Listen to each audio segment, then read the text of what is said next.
طوری که همه در جریان قرار دارند، فعالیت احزاب سیاسی در کشور با حاکمیت امارت اسلامی افغانستان از سوی وزارت عدلیه امارت اسلامی ممنوع اعلام شده و ریاست مربوط به احزاب سیاسی نیز در وزارت عدلیه لغو و از تشکیلات این وزارت خارج شده است.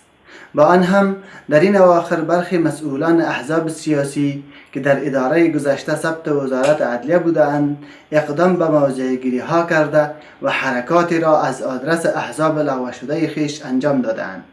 وزارت عدلیه هر گونه فعالیت زیر نام حزب را در افغانستان غیر قانونی می داند و هشدار می دهد که در صورت تکرار چنین فعالیت ها با متخلفان برخورد قانونی و شرعی خواهد کرد. همچنین این وزارت فعالیت نهادهای اجتماعی را که در اداره گذشته فعال بودند به حالت تعلیق درآورده و تنها بنیادهای خیریه و اتحادیه ها می توانند در چوکات اصول و با جواز رسمی از وزارت عدلیه امارت اسلامی فعالیت کنند.